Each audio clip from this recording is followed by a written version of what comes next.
Welcome to The First Turn. I'm your host, Hyena, and today, Llama and I are talking about This Week in Warhammer.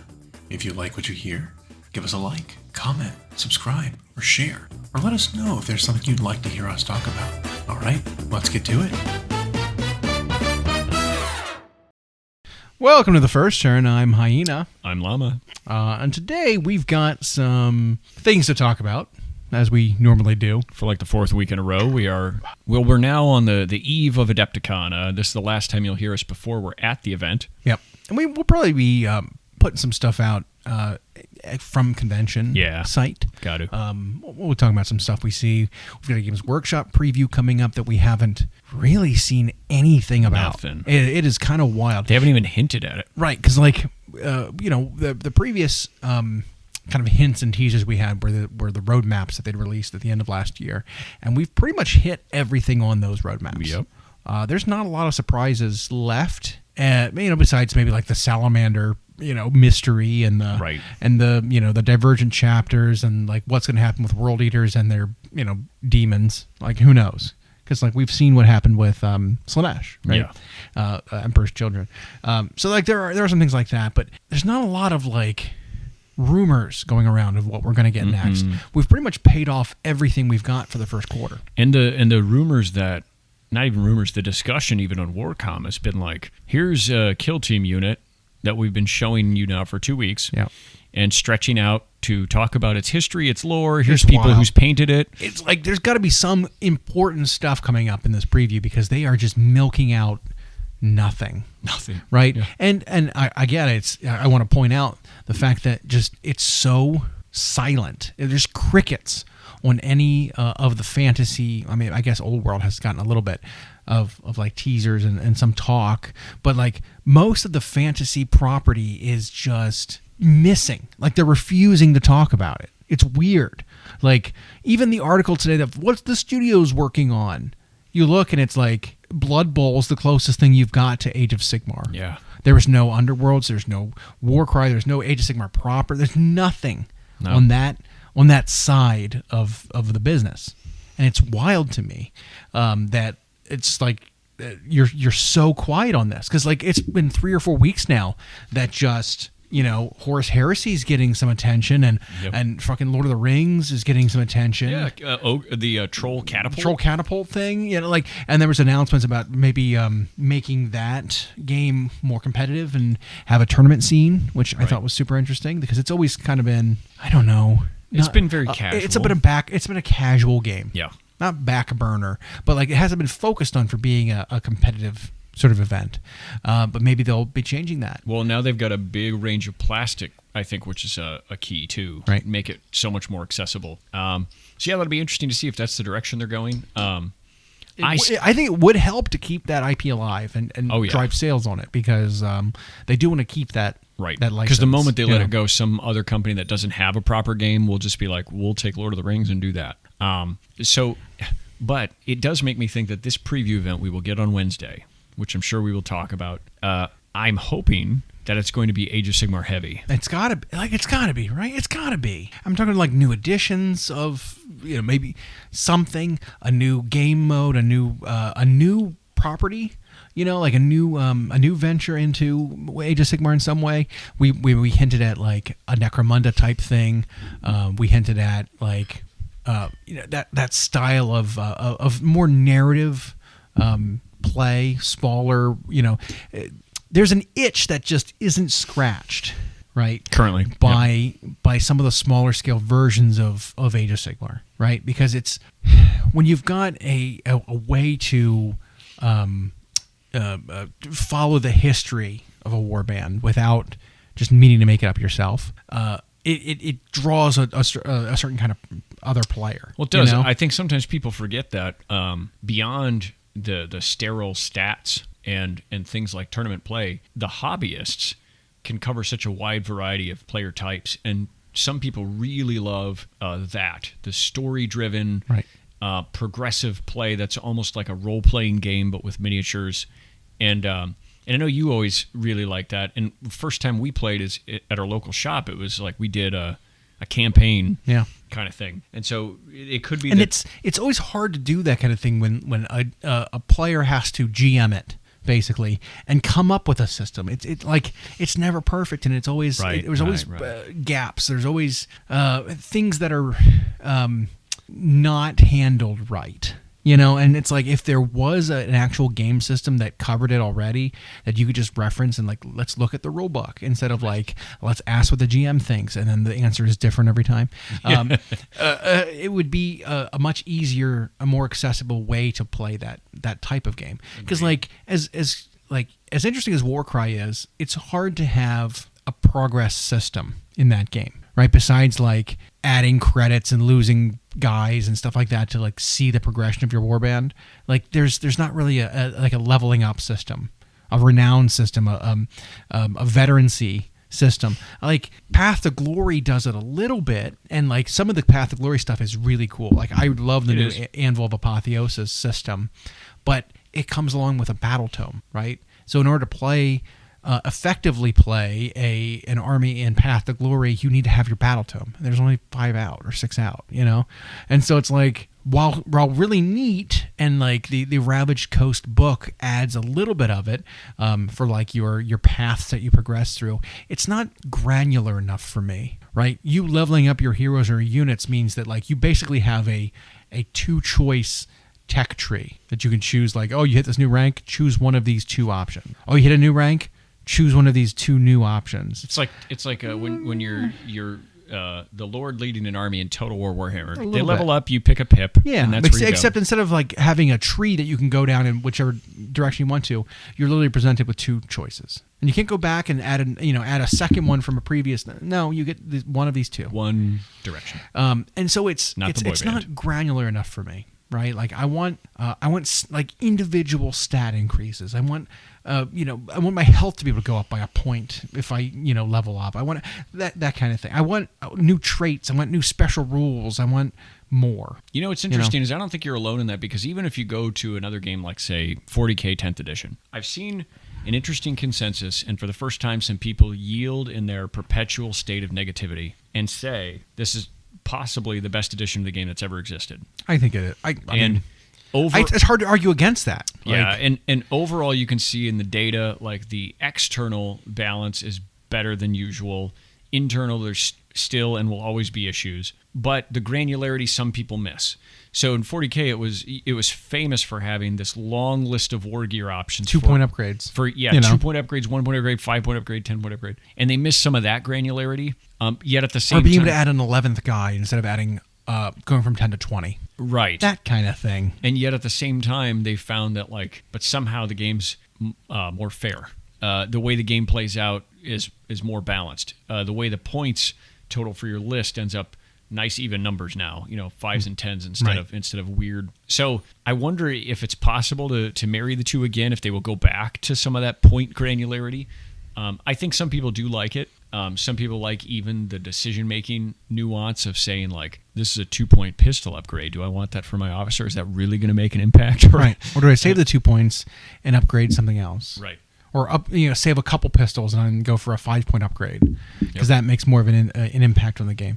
I mean, you've already seen it, a little bit of it with how they've reverted sort of your relics and your enhancements and stuff, that those cost points now. Because being like, well, you get one of these list for free, it's like, well, this one has a massive impact and this one has none. Right. So like, how can you say these cost 0? I mean, it's similar to like, look at the invocations and the endless spells basically for Age of Sigmar. The different lures they don't fall into the same power level. No. And so then being free, it's like, well, I'm always obviously going to take Morbid Conjuration, impact, because it's and not only is it 4 spells instead of 3, but it also has one of the best spells that's just standalone in it.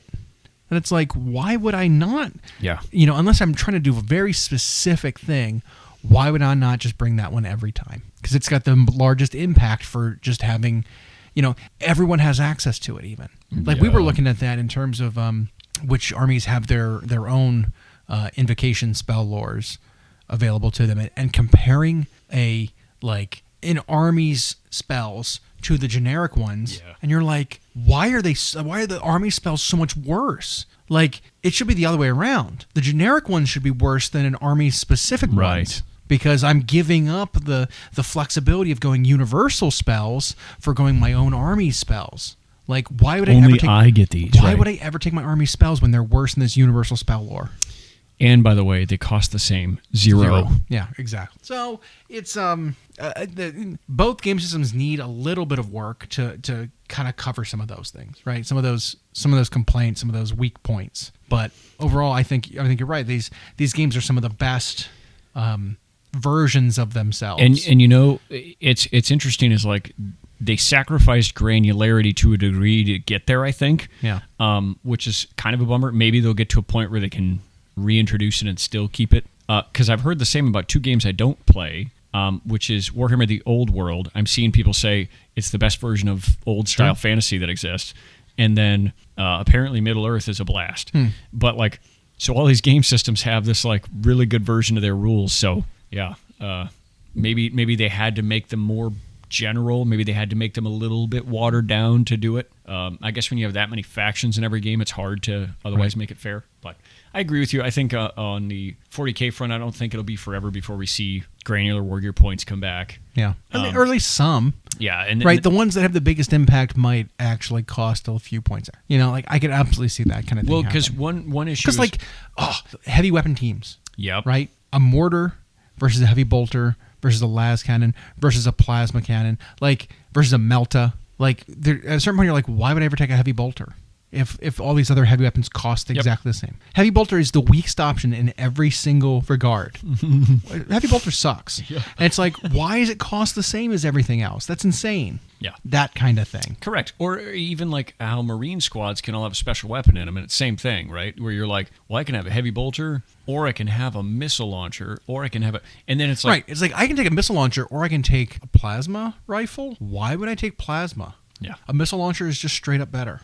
Yeah, and it, by the way, it costs the same now. Yeah. So, yeah, I don't know if they'll rekindle that. And then in AOS, I think I love AOS 4.0. I think my only gripe has been, besides the fact that battle tomes aren't doing enough to change the army, it's also the whole endless spells thing right now feels awkwardly implemented. The fact that they're all free, the fact that they're never correct. Right. I could see it being something like a weighted system, right? Where it's like, at this point, because it needs to be scalable too. That's the other thing.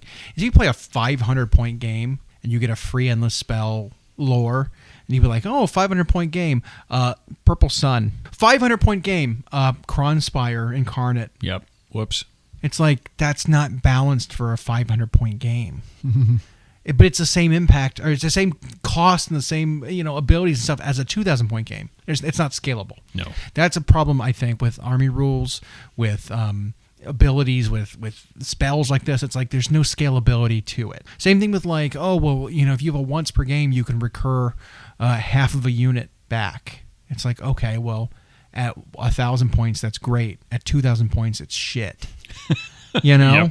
Like it's that kind of thing. There's no scalability to it. It should be at different points levels of the game. There should be different versions of these rules that are different power levels. Same thing with these endless spells. I think they could absolutely go and say, hey, if you're going to bring endless spells and invocations, whatever, don't take a spell lore for it. Say any of the ones you have access to, you can take them in any combination, but each one costs a number of invocation points. Give them a different kind of list build, right? Where it's like at 2,000 points you get 6 invocation points. Call it and say, well, Purple Sun costs 4. Right. Your shitty Bat Swarm endless spell for Soulblight Grave Lords costs 1. Right? And you're like, okay, so if you bring both of those together because you want to pull something else, you can bring 1 point more of an invocation. Well, and that's what you have access to. Well, and then think when you scale that down and you say in a 1,000-point game you get 3 points. Right. Well, now you can't even buy a Purple Sun. You can't even buy a Purple Sun. Right. You can't even buy a Kronspire. Right. Because it's like, you're too many points to fit in this game mode. That kind of thing. Like, I think that would be a great way to do it.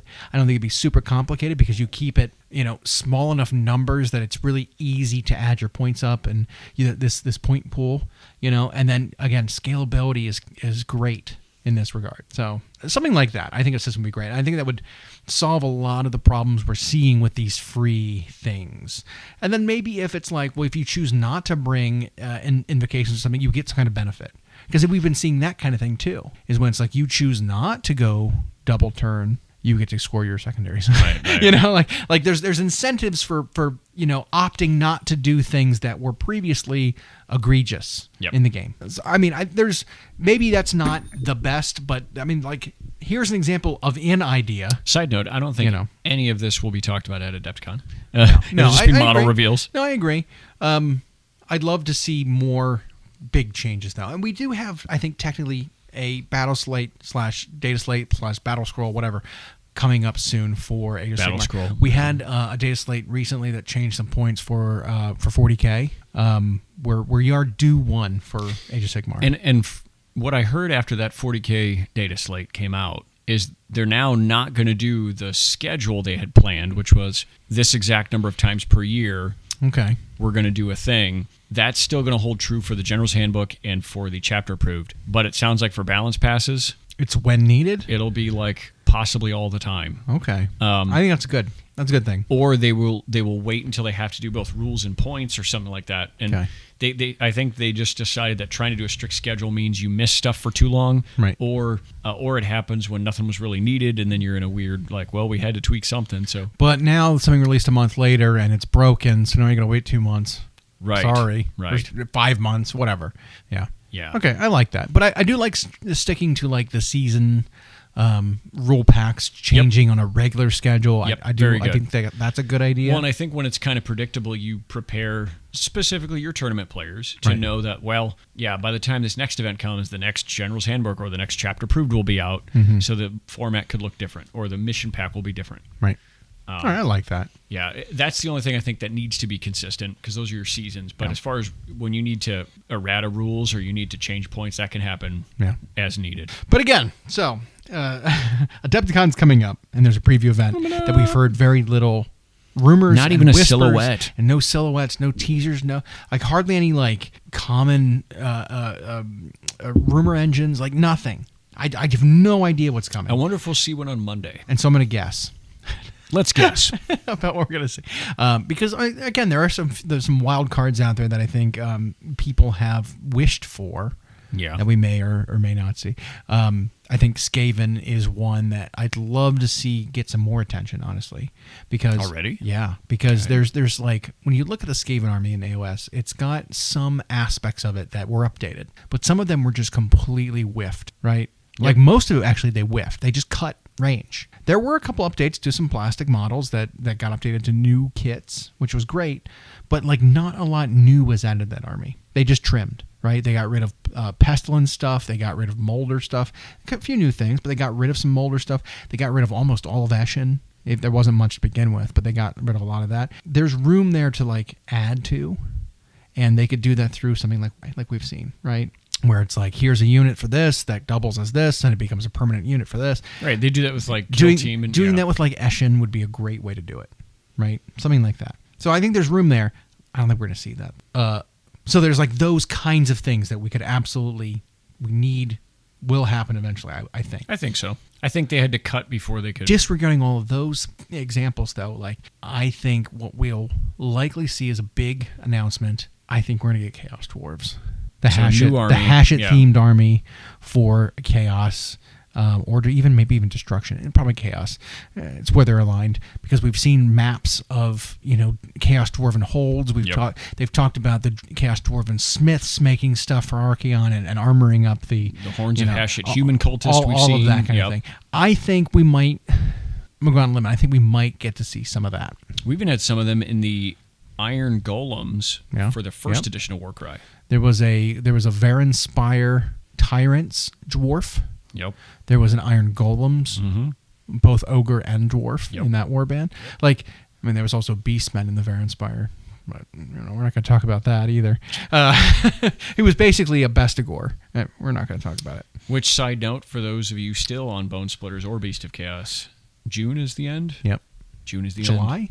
June, July, somewhere this summer is the official Band-Aid rip of a lot of stuff in Age of Sigmar, including big swath of Stormcast Eternals. Mm-hmm. And then those 2 armies are being relegated to Legends and being re-released, reboxed for the old world and becoming reintroduced there. Yeah. And they're fitting armies for the old world. They are. Let's be honest. They are. Like, I think Cruel Boys is a sufficient replacement. Yep. For Bone Splitters. Yep. Because they kind of do a little bit of the same. They're lightly armored. They're cunning, not brutal. Shamans, bones, that kind of stuff. I mean, it's a better fit for the setting. It's just a swamp instead of a desert. It's just better. Yeah. Right. So I'm fine with that as a change. Beasts of Chaos have no real replacement, but as a Chaos faction, it is being gotten rid of, which means there is room for a replacement Chaos faction, which is where I think we get the Chaos Dwarves. And it could be that the timing's even going to fit, right? Where this new army's going to come out when this one goes away. Yep. So, and for me, we're on Team Band-Aid Rip a lot of times, so I'm okay with that. I welcome, especially new content for Age of Sigmar in general. Which, so let's do that. Mm-hmm. Or do you want to talk about the new season of Black Talon? We'll get to that in a second. Okay. Because I want to talk about Black Talon and even Hammer and Bolter a little bit with my next thing. Okay. That I could be predicting about. So we think we'll see at the preview event on Wednesday. Yeah. The new Hashut faction. I think so. Chaos Dwarfs. And that'll probably be a big part of the preview event. Yep. I think so. We're gonna see a new guy on Taurus. Torai. Not a Ford. Kind of centerpiecey kind of bull monster.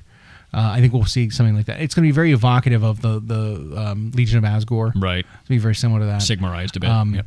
I think we're going to see a new, probably battle tome of the next army coming out. Oh, sure. That's on the roadmap already. The roadmap's done, I'm pretty sure. What we saw for Age of Sigmar, I think they finished it. Because we had, the last thing we saw was Soulblight Gravelords, who's got an update coming for their Death Rattle. Yep. That was the last thing on the schedule. Yeah. But I could also see, harkening back to, I think it was a Hammer and Bolter episode where Gunnar Brand was on it. Where he had that episode where he was maybe it wasn't Gunnar Brand, but it was a group of Dark Oaths similar to Gunnar Brand, where they were sacrificing their relatives and stuff to the Wilder Fiend, and they were fighting against the Cities of Sigmar out in the jungle. Yep. I think we'll be getting an update to Cities of Sigmar sooner rather than later. We might even see something. I think they'll get some updates to flush out their army, because when you look at the Free Guild side of Cities of Sigmar, it is pretty lacking in some key departments when you're trying to play just that army by itself. Well, it's the new army syndrome where so it's funny is for most game systems that would be the biggest range ever. Right. Not that I'm attacking every other game system out there, but for Warhammer it's not enough. But a lot of times when they launch a new faction, you're stuck with that for a little bit. Right. You're only going to get a handful of units, and then they're gonna the next time they visit them, here comes another wave of stuff. So that wouldn't surprise me at all. I don't know if we'll see that in addition to a new army, but maybe an army box, maybe something. But I think what we're going to see, if we're going to see Cities of Sigmar, I think what we're going to see is the rest of the stuff get cut. Dark Elves, sorry, you're gone. Dwarfs, well, we got Chaos Dwarfs coming. You're gone. Go back to the old world, that kind of thing.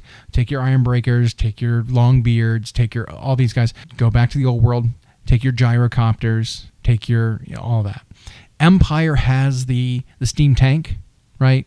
Yes. Steam tank doesn't fit AOS. However, there are things in the AOS lore that could replace a steam tank that would be fitting. Your cog forts, your things like that. They're basically like walking towers with cannons and stuff on them that fit way more aesthetically, way more lore-wise into AOS, as opposed to being like, well, we're from Nuln. Yeah. Nuln doesn't exist anymore. Yeah. Right? Your tank survived 15,000 years. It still says Altdorf on it for some reason. What is that? So I could see a lot of those old fantasy kits that we've had for a long time stick around, all getting cut. And basically we would get a full roster of Free Guild for Cities of Sigmar. Yeah. Right? I mean, maybe there'd be some Dark Elf agents that operate as a specialist unit that work for the cities, but it'd be there's an elf unit, Right. There's a dwarf unit of some kind, but not like full rosters of dwarf and dark elves. I think we will also eventually get that Malarian Shadow Elf faction, which would then supersede and replace all of the Darkling Covens. Yep. Those kind of units would either go away entirely. They'd get rolled. Some of them would get rolled maybe into Daughters of Cain. Some of them would get rolled maybe into the new faction, whatever. Or they just go away. Because I think that's going to happen eventually. But, like I said, with Cities of Sigmar, we saw in this new Black Talon season that we were alluding to, there were some new things we saw from the Free Guild, right? Like, there were Free Guild halberdiers that were patrolling the city and stuff like that. That might be a hint of, like, here's an elite great weapon unit we get for Cities of Sigmar that are human, halberds or great swords or whatever. That kind of replacement. And they distinctly had the Free Guild helmets. Absolutely. Yeah, they were steel helms. Yeah. And so like we could get something like that with the addition of losing elite dwarfs, losing executioners from Dark Elves, losing your Blackguard. Those kind of units that kind of operated as the elites, damage dealers for the Cities of Sigmar army. With them, getting cut, we could see a replacement, right? I think that's. I actually would go so far as to say that's a given. I think their chance to add to a human faction that the current aesthetic looks amazing. I wouldn't be surprised if they're one of those factions that get new stuff every time they come around, right? For a while, and then they can port more old models back. But I'm just, as far as the preview event, do you really think they'll show off two big things like that for one system? Maybe. I think maybe we'll see like the next battle tome will be Cities of Sigmar. They won't show these model releases, but they'll say the next. Is that next on the thing? We don't have a next. I don't think. After the undead ones, we got. I don't think we have a next. For 40K though, we have more. Tons. But the real kind of teaser we had seen for the next on the list there. No, we had Ideneth and something else on the AOS one. I remember that. 2 armies being empty, but I think they're just going to be books. I don't think there are going to be any real updates to them. I bet they'll get a character. Unfortunately, I don't think Ideneth is going to get another update. There's just nothing that really fits. I mean, there was like a weird splash sort of teaser, like rumor engine thing that maybe would be Ideneth, perhaps. Man, they need more though. The army needs more, but I don't know. I'm skeptical. I think they're gonna like. I don't think it's gonna be every single army in a row is gonna get massive releases. No, because that's never the does, right. Because it's like we had pretty much every army recently has gotten big releases. We had Gloomspite Gets get a big release. We're gonna have Soulblight Gravelord get a big release. I don't think the next army that's gonna come out, the Deepkin, is gonna get a big release. I just don't see it happening. So I think we're gonna get a couple books that are like mild. And then another one after that that's going to get a big release. I think Cities is going to happen this year. That's my prediction. Start out there. But on the 40K side, so Hashit, Cities of Sigmar, that's what we're going to say. On the 40K side, we know that Divergent chapters for Space Marines are going to get updated. And all the Monogod Chaos factions. And all the Monogod. So Marine. Yeah. And then Chaos Knights or Knights, whatever. Right. Might get something besides a book. Maybe not. Maybe. But with the Emperor's Children, they gave us a framework of what we're going to see for the Monogod factions for Chaos.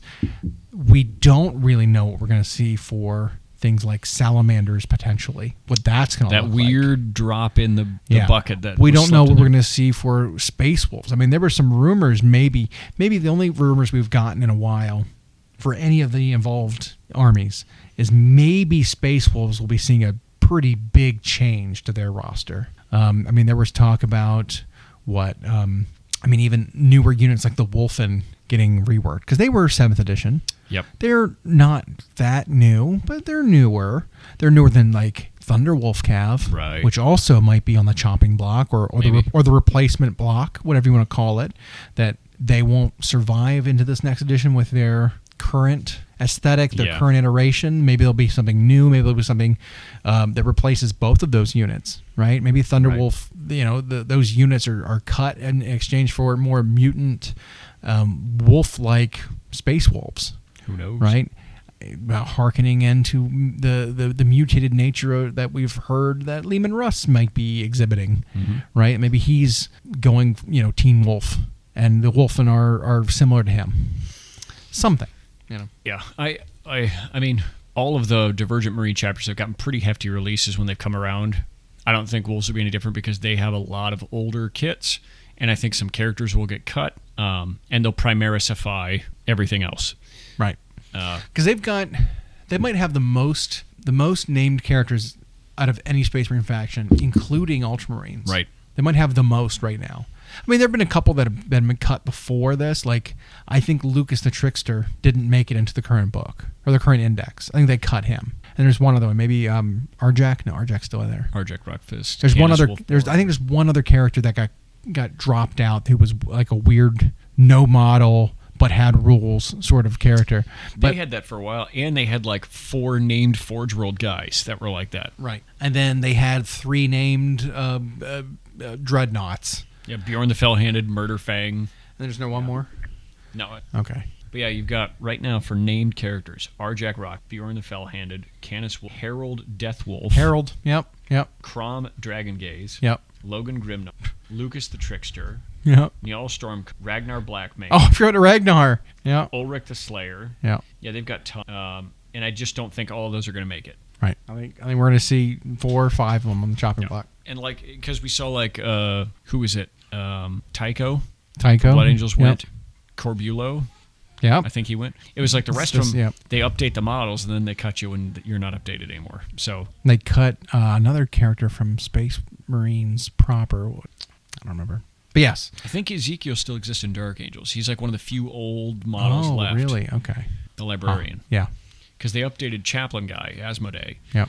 And then Blood Angels, of course, they've got Dante, they've got Mephiston, they've got Astorath, they've got, who's the chaplain? Lamartes. Lamartes, yeah. So they've updated all them. Yeah. So, and then the rest just kind of get cut. So I could see Wolves getting a few cut and then a few up. I actually think, so I don't know if that's what we'll see though, because they're not on the current roadmap. In 40K, we saw a long roadmap. Yeah. Well, we saw, it was Grey Knights, it was Salamanders, and it was another Space Marine. Which one was it? Black Templars. Black Templars. Yeah. Those ones. So we might see something with one of those. I'd love to see Grey Knights. Because that's another army where it's like, what are we doing with Grey Knights? Because again, they got all of their releases besides maybe one character from what was it, a box set when during the Triumvirate. Yeah, the Triumvirate. Yeah, when Gilliman was released, there was a Grandmaster Voldus. Yep. I think it was his name. His is a newer model, but then, everything else is... Well, and they also got, what's his name with Demon Sword? The character with the Demon Blade. Oh, Castellan Crow. Yeah, Crow. But he existed, but now he's got a new model, right. Yeah. But those are really the 2 updates that Grey Knights got. Yeah. Period. Otherwise, since like 7th edition. I would say their actual units are like 6th ed and prior. And so Grey Knights getting an update and then figuring out what they want to do with Grey Knights could be a big part of what we see in the near future too. Okay. I'd love to see that because it's another Space Marine. You don't. This one's even more weird because it doesn't draw pretty much anything from Codex Space Marines, whereas like some of the other armies do. Yep. You're still Space Marines, but you still draw most of your stuff. This one's like you have all unique units, so updating them to give them Primaris or giving them their lore, they refuse Primaris, I think, is their thing, Terminators, updated Terminators, or I don't know. Because, like, we got, you look at the Deathwing Terminators and the Deathwing Knights. They aren't properly Primaris. No. They can be either, which is how a lot of Terminators work. They're just veterans of one type or the other. And they with the new Terminator kit that came with the start of the edition, they upsized them enough so it doesn't matter if they were Firstborn or Primaris. But we could see something like that happen with... Yeah. Grey Knight Terminators / Paladins. Yep. As a new kit, we could see a new like strike squad that were not Primaris size, but you know how like when they updated the plastic scale for Horus Heresy for like the marked Marines, right? Where they were like the proportions are better was a big thing. The proportions are better, yeah. And so like we might see something like that where they release a new instead of big mascot head stunty body, right. It was like we might see an update like that to Grey Knights that make them a little more aesthetically pleasing and a little more updated, but not like committing to being Primaris or not. Yeah. It's supposed to be a thing in the lore that they are absolutely refusing Primaris. That doesn't mean they won't make them. However, there's only 25 purifiers that exist in canon, and I've seen tables with way more than that. Yep. So it doesn't even always follow the lore, what's possible, and like a lot of those stories are just fucking circle jerking. Yep. You know, it's just silly. It's just like get over yourself. Like just release. It's also kits. their lore. Release kits. It's also their lore. Yeah, and unreliable Terminator or unreliable narrator. Yeah. You can't always believe the word of someone telling a story about themselves. Nope. Because they have a bias. They do. That happens sometimes. I actually really like to use that kind of that sort of method of storytelling in like role playing games when it's not me, the GM, telling you something. It's words coming out of the mouth of a character like that you're talking to is telling you something, and you're like, oh, well, this character is saying it, and they're basically the GM, so everything they say must be true, right? Must be true. And it's like, no. Like, the character I'm playing might be, like, evil. I might be lying to you and fooling you. And if you don't have just a sense of, like, suspicion, then you're going to be in for a bad time. So, like I said, Grey Knights tell stories about their own epics and stuff, and it's like, well, how much of this is true? You really think Drago's in the warp killing demons all day for a million years? And he hasn't been tainted at right, all. get out. He has here. never left. He's never. Well, he can leave, but he always gets sucked back. You know what that sounds like to me? That sounds like a demon. If you're a creature that can manifest into the materium, but then like something happens and you can't stay there forever and you get sucked back to the warp, you a demon. Right? Like, come on. Or it's someone in the warp is like his crazy ex, and he just, every time he does the thing where he's like, I can't believe I ever used to go there. Mm-hmm. Then it's like late one night, and he's like, she shows up. Well, it's late, and I'm alone. What's that? There's a song about that. It's kind of hard when she's ready to go. Offsprings? The offsprings.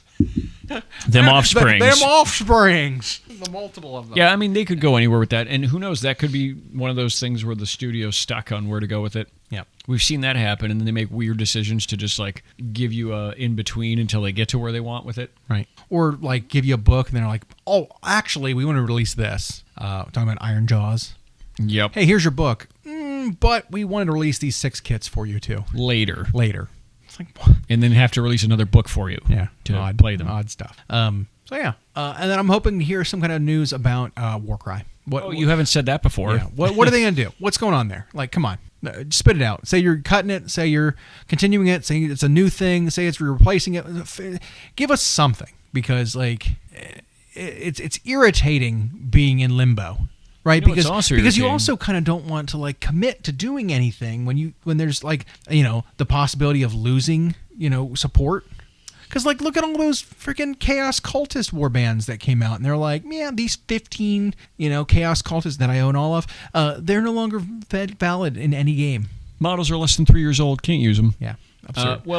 This unit here, it's only 4 months old, can't use them.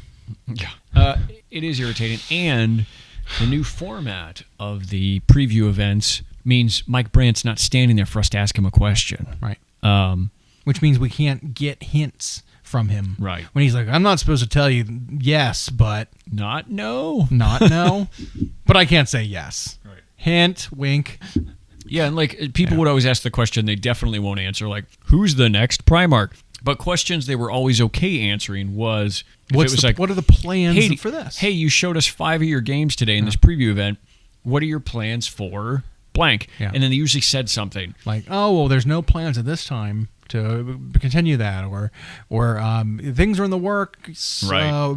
Just be patient. Stay tuned. Like, it's always that kind of an answer. And then you'd almost get a preview event part 2 a few weeks later on one of their Sundays. Right. Like, but now we can't do that. Because they don't answer. Because it's a video that we watch Yes. in a hall, and like I said, while they've kind of amended the method by which they do these pre-recorded previews, and it's better. It still is pre-recorded.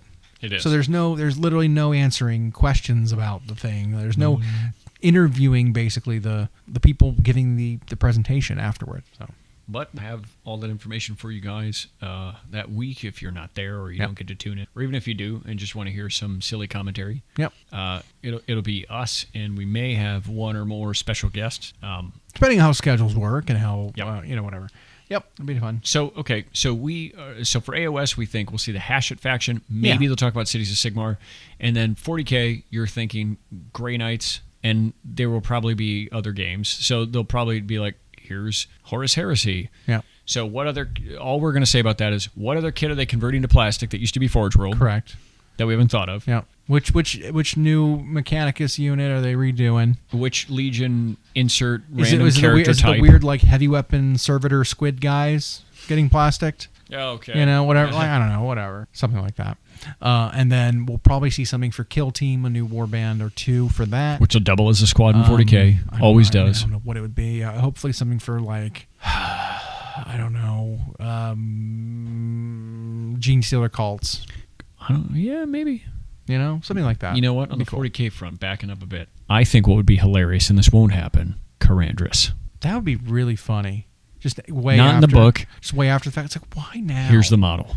Why now? Because here's the thing. Striking Scorpions didn't go away, and in the lore, he didn't disappear. Right. So it's like, I fully expect they've been working on a model, and maybe it just wasn't ready or something. Okay. And Elder got a big release. Yeah. I think that model will come back. I really do. They just like it just fell into that weird, awkward window. Or it wasn't ready.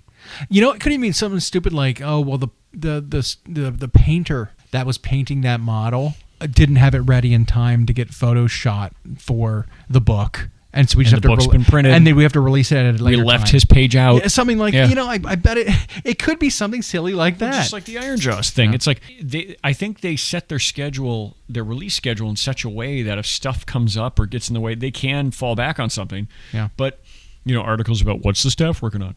But, like, I think sometimes you get this, and so they have to, like, make these last-minute adjustments. Because, again, Karandras didn't go away in the lore. Right. His Striking Scorpions still exist. Now they've updated all the other aspects in Phoenix Lords. Whoops. Yeah. So I just feel like at some point they're going to randomly drop in his model, and that'd be pretty funny if here's 40K's thing. Boink. Because they did that for like the Sanguinor, didn't they? Where like they showed off a bunch of stuff, angels on Christmas, and then it's like, oh, by the way, like a few days later, here's the Sanguinor. Plastic Sanguinor. Yeah. It's like, why didn't you show that in this other thing? Yeah. And now I don't think they will. Be funny. It would be funny. And then so my thoughts on 40K, I guess if I'm going to make a prediction, I think on AOS front, I agree with you about seeing a Hashit faction. Okay. The Cities of Sigmar one I wasn't even thinking about. I do expect that roster will get their part 2 this go around. And you know, maybe it's not this time, but it's going to be coming at some point. I think if anything, there's a chance AOS gets two spots in this preview event where they open with it and then do the here's one more thing before we go, and there's one more. Okay. 40K. I'm trying to remember what they said was next, because that roadmap for them was pretty thick. Because again, it was a Chaos Knights on there, or Imperial Knights, one of the two, and then they also had all of the marked warbands, or the marked armies for for Chaos. For Chaos, and the Emperor's Children might have, like you said, shown us the method going forward, where demons are becoming a smaller part, right? Sort of an allied detachment. I don't know what that means in terms of if any of them are going to get new models, though. Right. I don't know. I don't know who's supposed to be next. The Grey Knights one is interesting because I forgot they were even on the docket. That's a big deal. I am most interested in what the Salamander hint means. Is it going to be Vulcan? We've talked about this. The problem with Codex Space Marines still trying to be used to represent every Codex compliant chapter means whatever adjustments are made to Space Marines specifically, it basically just affects Ultramarines. Right. Because as long as you have that many characters who are that good, nobody is playing that Codex at the competitive level anyway, because they want to play Raven Guard or Salamanders or White Scars. They're playing that to play. If you want to win, the current list now, by the way, current list for Space Marines, they play all three. Yeah. They play Marnius, they play Ventress, they play Gilliman. Yeah. You cannot pick up Raven Guard or Iron Hands or Crimson Fist and stand a chance against that. Yeah. Oh, by the way, I did pull up the roadmap again. We forgot about a couple. I will amend this a little bit. The next up are Idneth and Night Haunt. I forgot about Night Haunt. Oh, being up next. Well, I knew it was death. I just don't think they're going to get anything, though. I think it's going to be a book and a character, maybe. Night Haunt have gotten a lot of releases over the years, though. I don't think those two are going to get anything this time around. No, I agree. Next ones. But it's a shame. It's a shame, by the way. Yeah. Shame if Idoneth doesn't get something. And I say that because they, like Fire Slayers, like Daughters of Cain, like their rosters are too small. The army is cool, and the roster is too small. And it's for this game system. Well, and how did... But the things we forgot about were the things on the horizon. Right, there was a section for that, and I forgot about it. The next three. Wait. Uh-huh. Wait. I got to double down on this because, like, Okay. how do you come up? The design team comes up with this idea for a brand new faction, like Adepticon. Yeah. Totally new to any of their universes. Yep. You've got all these Give them an designs. initial release. The artist, came up with a billion designs, Yeah. and whoever came up with the original designs probably still thinks about them. And you come up with this initial release, and 4 years go by, however long it's been, 5 maybe, nothing else. You give them a couple of new characters. You couldn't think of any other units that Right. fight for this. Right, I know. You've made it a standing army in your universe, and they have no other soldiers. Right, it's insane. Like, I know. I almost feel like if... Now, I don't know how to run this sort of business, but it feels to me like you'd have to have your development teams, your R&D teams, like thinking about each faction all the time. Yeah. Like, it's like you can't just think of Stormcast and Space Marines every time. Like, what about this? You guys designed this faction from scratch. It's super unique. It's almost an undead faction, but it's elves. Right. It's like, expand this. So I feel like if they get to them... Like And we get Nighthawk, nothing, so it's like, so God, so yeah. Nighthawk actually have a pretty robust roster. They do. A lot of the death factions do now, and so I feel like I could see them getting a book and a character. Fine, give Ideneth something because Now they did. is there anything on the rumor engine that But I mean, maybe a couple little water-based things, but I mean, there's also the idea that in the new Black Talon episode, there was a little hint about like something being promised to the like Ideneth wizard who works with them? who's Yeah, working with them. She's like in it for something. There's a bargain being made, right. They hinted at that. and Yeah. she's like owed something, some kind of great. Which, by the prize. way, for anybody who can on Warhammer Yeah, go Plus, watch the that. Black That Talon was really series good. is really good. But yeah, so those two I forgot about. But then there's the on the horizon is Caradron's Blades of Corn. Think Flesh Eater Courts were the other three that were on the horizons, and then the teaser of Hashit. But I think we're going to see Hashit. These other armies might not get much. Booking a character, kind of thing. I think maybe one of the three of those. Because at least Caradrons and Ideneth both need expansions They to do. their roster. But I could see Bloodbound getting a pretty big update because they were a yeah. first edition army. They were the first villain. They were first. Yeah. They were the first edition army. Yeah. And so, like, I could see them getting an update, and then I agree. Caradron's maybe not getting much, or Flesh Eater Courts who've already got an update, just getting a book. So, but I think in these groups, we're going to see like one of the armies listed get an update, the other ones get nothing, kind of thing. And so, like, if I had to choose one of those three, it's going to be Bloodbound. It's going to maybe get an update. It's sad that you're right because the other ones are smaller rosters and No. need. But I could see them deciding that. Well, Bloodbound have a lot of AOS 1 aesthetics, and we've changed it since then. Now we're going to radically update. Right. Yeah, you're probably right. So, throwing it out there. I don't hate me some corn, but Me I mean, But you don't have them anymore. nope. I didn't even have Scarbrand anymore. I know. Dang. In fact, I think I have Skulltaker and I have Fleshhounds, and that's it. Okay. That might be it. Nope, I have one unit of Bloodletters. Okay, there we go. That's it. Yeah, I've been playing a lot of the Skulltaker on Total War though. Mm-hmm. He's It's pretty good. Good campaign. They fixed him. He had a really broken mechanic before, but he's really good now. Yeah. Okay, so I imagine they'll show something for Horus Heresy. We can't really make predictions on that. I imagine they'll show something maybe for Old World, but I think all of their factions are journaled now, aren't they? I think so. So if anything, maybe a couple models that are updated. They brought that awful looking Mearworm Mearworm back. Oh, to man. High Elves So bad. of all races. So, yep. And I was talking to a friend of ours today, and he said that same thing. He was like, "What is that from?" And I told him, I was like, "That is an old Forge World model that never really sold that Right. well." It was like a destruction general monster. Yeah, he's like, "That thing is hideous." Yeah, I was like, it was "Yeah, awful. yeah, just not." I mean, it's kind of got a D&D monster vibe ish, but High Elves, Yeah. what? So weird. But all right, whatever. Well, it's still dragon, and elves have a kindred, It's keyword connection. dragon. It has a connection with dragons. Even they have the even dragon of, prince. Even of the submariner, Low-thorny. variety. Whatever. Silly. It is. But yeah, so I mean that pretty much runs through all that, I think. Anything we could predict with any, Yeah. and we'll Who knows of about course, Blood Bowl? we'll of Who knows course, about- we will check on ourselves to see if we were right. Yep. And we'll do the called it, or here's why we it's were like, wrong. Well, I was way wrong. Because I forgot about these 7 like armies. with the resin, not plastic Horus. 7 armies that were going to come out beforehand. Yeah. Yeah. So, but I could actually go for something to eat right now. I know, and I'm more excited for what food's available to us when we're at Adepticon, because that's always the adventure. Of the 40 restaurants within 3 blocks of our hotel. Insane. I might have to eat out 40 Let's times. go pretend we're going there now. Yeah, let's eat.